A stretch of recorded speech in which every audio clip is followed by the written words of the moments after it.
If you slept the way you do now, you wouldn't survive a Viking winter.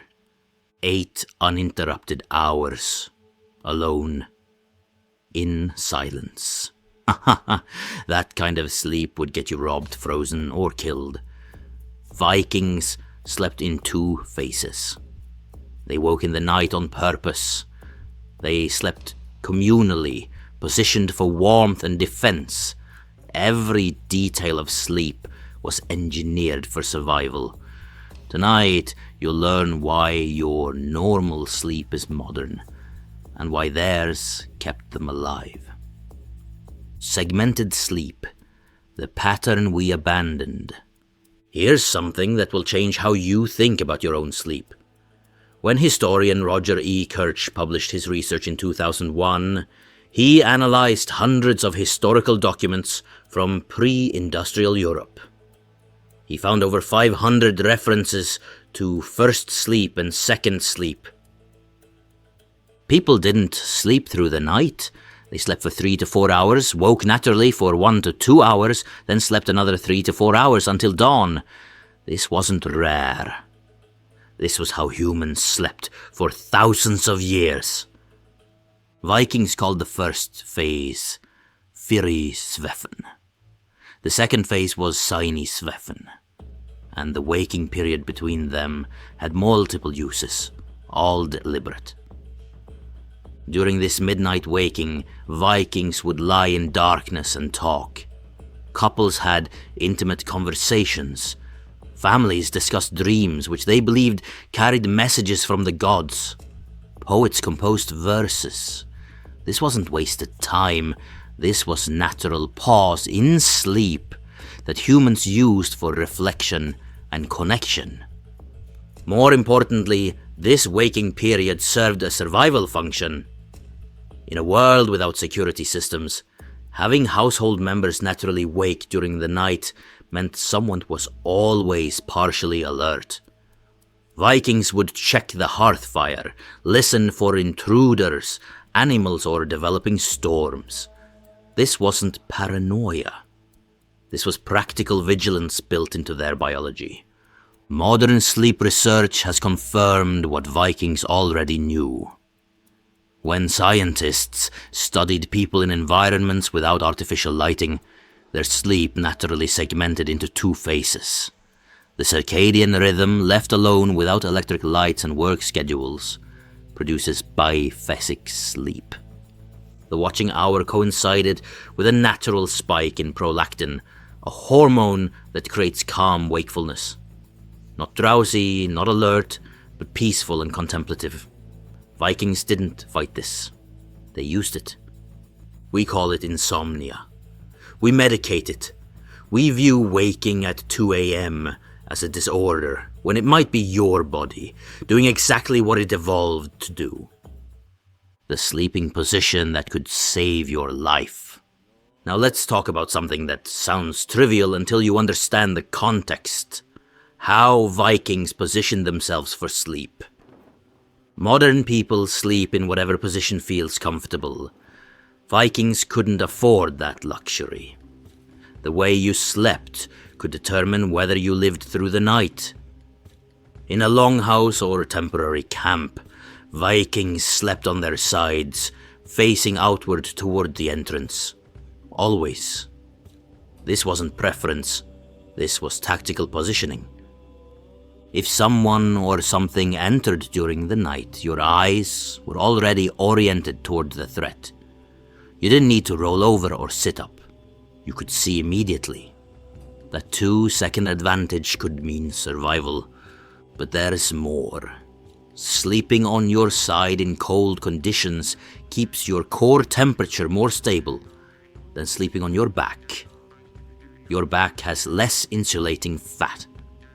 When you sleep on your back in freezing temperatures, you lose heat through your entire back surface.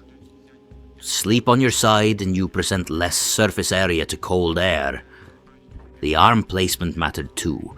Vikings slept with their weapon arm, usually the right, positioned on top. Free, unencumbered. If you needed to reach for an axe or Sayak's knife in the dark, your dominant hand was already in position. In communal sleeping arrangements, Vikings positioned themselves strategically. The strongest warriors slept closest to the door. Women and children slept towards the back, furthest from potential entry points. The elderly often slept in raised box beds built into walls. This wasn't disrespect. Elevated position meant warmth as heat rises and protection from anything coming through the door. During sea voyages, Viking sailors arranged themselves in the hull with heads toward the center and feet toward outer edges. Why? Because in rough seas, being thrown against the gunwale feet first was survivable. Head first could kill you. Even in sleep, Vikings engineered survival into every detail. The social sleep structure. Here's something that would shock modern people. Vikings rarely slept alone. Not because of romance or comfort, but because solitary sleep was dangerous and wasteful. In a world where body heat was precious and security was communal, sleeping alone was something you only did if you had no choice. The Viking longhouse sleeping arrangement was highly structured. Multiple families shared a single hall, and sleeping platforms ran along both sides of the central hearth. These platforms weren't divided into private rooms. They were open, communal spaces where entire households slept within sight and sound of each other. Children slept packed together, often 3 or 4 to a single sleeping space. This wasn't about saving space. Children generate less body heat than adults. Clustering them together created shared thermal mass that kept all of them warmer. Parents slept nearby, positioned to hear any distress but not so close that infant movements disturbed adult sleep cycles. Married couples slept side by side, but interestingly, not always touching. Vikings understood something about sleep we've forgotten. Constant physical contact during sleep disrupts temperature regulation. You either get too hot from shared body heat or create air gaps that let cold in. The solution was sleeping close but not pressed together, with shared blankets creating a warm envelope without direct skin contact. Unmarried men, especially warriors, often slept in groups at one end of the hall. This put the fighting force closest to the entrance, the first line of defense. It reinforced social bonds and warrior culture, and it kept young men under the watchful eye of the community. The social structure of Viking sleep served another critical function. Snoring, movement, and natural sounds created an acoustic baseline.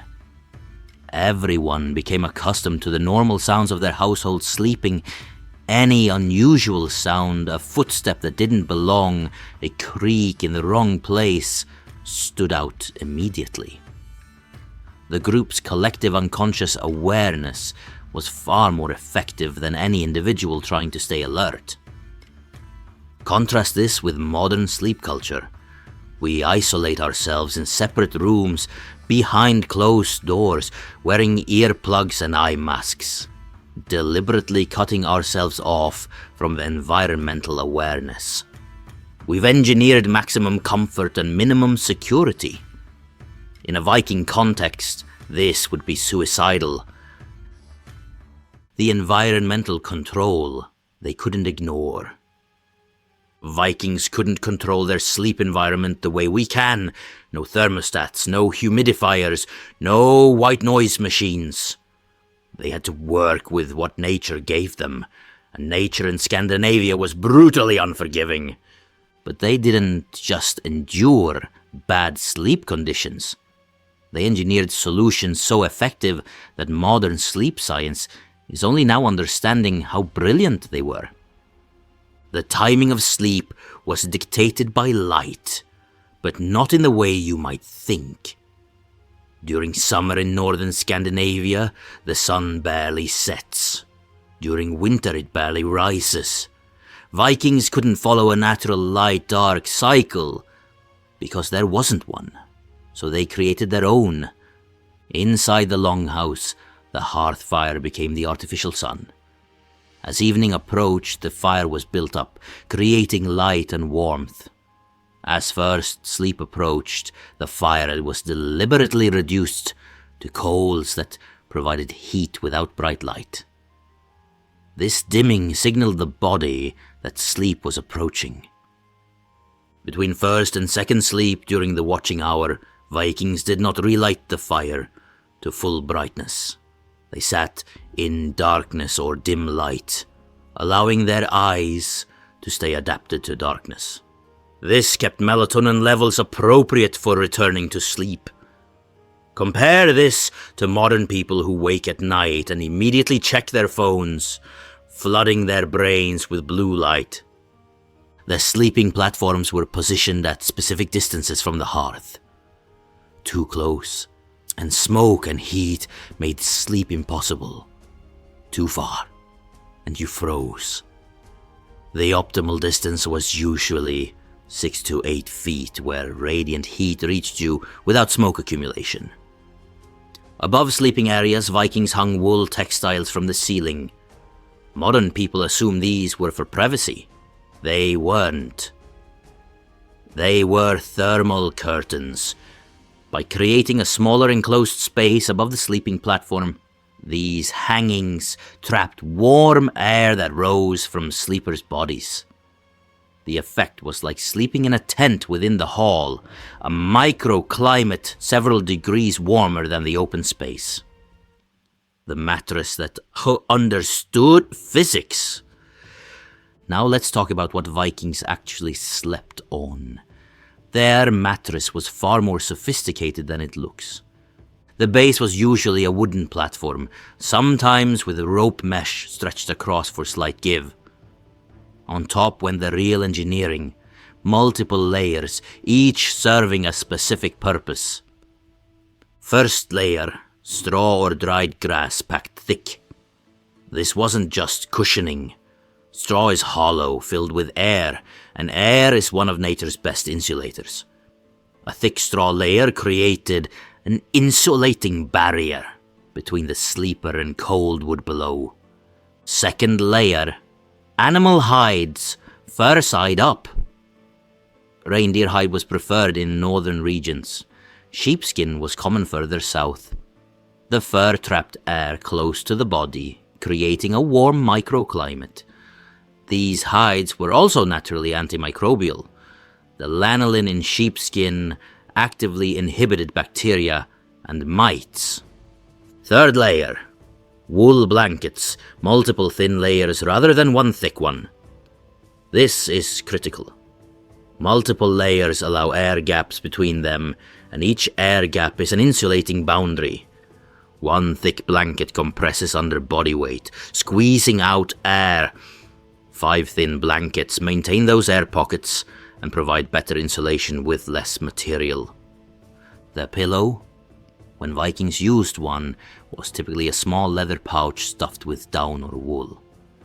But many Vikings slept without pillows, using a rolled cloak or simply a slight elevation. Why? Because large, soft pillows can obstruct breathing when sleeping on your side and create pressure points that disrupt circulation. During winter, Vikings added heated stones. Before sleep, smooth river rocks would be heated in the hearth, wrapped in wool cloth, and placed at the foot of the sleeping area. These stones radiated warmth for hours, preventing the feet from getting dangerously cold during sleep. The entire sleeping system was modular and portable. On raids or trading voyages, Vikings could recreate this anywhere. Roll out hides, layer blankets, position correctly, and you had adequate sleep conditions even in hostile territory. Dreams, gods, and the night mind. Finally, We need to address something Vikings took seriously but modern culture dismisses: the importance of dreams and the mental landscape of sleep. Vikings believed dreams were not random neural noise. They were messages, warnings, or visitations from gods and ancestors. This belief profoundly affected how they approached sleep. Before first sleep, Vikings would perform small rituals. A prayer to Odin for wisdom in dreams, a check of protective runes carved into bed frames. These weren't just superstitious gestures. They were mental preparation, priming the mind to be receptive during sleep. During the watching hour, discussing dreams was primary activity. If someone had a troubling dream during first sleep, they would describe it to others. The group would interpret it together, deciding what it meant for the next day's activities. Should we sail? Should we raid? Should we trade or fight? Modern psychology recognizes dream incubation, focusing on a problem before sleep and letting the unconscious mind process it. Vikings were doing this instinctively, by taking dreams seriously and discussing them during the watching hour. They were running a continuous problem-solving process through their sleep cycles. The watching hour also served as natural defense against nightmares. If you have a nightmare in modern sleep, you wake suddenly, heart racing, disoriented. Vikings rarely experienced this because their sleep was already segmented. A disturbing dream during first sleep would lead to natural waking, discussion, reassurance from others, and then return to second sleep. The social nature of Viking sleep provided built-in psychological support. What we lost when we chose convenience. So here we are. Segmented sleep that matched natural biology. Tactical positioning that maintained security. Social structures that provided warmth and protection. Environmental controls that worked with nature. Bedding that understood physics. And a mental approach to sleep that treated it as active time, not dead time. What do we have instead? 8 hours of unconsciousness in climate-controlled isolation on mattresses that cost thousands but don't actually solve the problems Vikings solved with straw and wool. We call waking at 2 a.m. a disorder. We sleep alone and call it privacy. We ignore dreams and call it rationality. The question isn't whether Vikings had it harder. They did. The question is whether their solutions were actually better for human health, security, and community than what we've replaced them with. Modern sleep research suggests they might have been right. Studies show that people allowed to sleep without alarm clocks or artificial light naturally return to segmented sleep. Studies show that co-sleeping families report better emotional bonds. Studies show that sleeping in cooler environments with natural materials improves sleep quality over temperature-controlled rooms on synthetic mattresses. Vikings didn't have sleep science. They had observation, adaptation, and 1,000 years of trial and error written in survival. They slept the way they did not because it was comfortable, but because it kept them alive. We sleep the way we do because Edison invented the light bulb, Ford created the factory schedule, and capitalism decided that 8 consecutive hours of productivity required 8 consecutive hours of sleep to match. But your body doesn't know about factories. Your body still thinks it's in the long house, still wants to wake at midnight, still needs community and security and proper thermal regulation. Maybe your sleep problems aren't problems. Maybe they're your biology screaming that it remembers how sleep is supposed to work. If this changed how you think about sleep, subscribe to this channel. Hit that like button if you want more practical history. And drop a comment. Have you ever woken naturally in the middle of the night and felt strangely alert and peaceful? That might be your watching hour trying to happen. The Vikings didn't conquer their world through better weapons. They conquered it through better adaptation to human nature. That knowledge is still there, still valid, still waiting. Thanks for watching.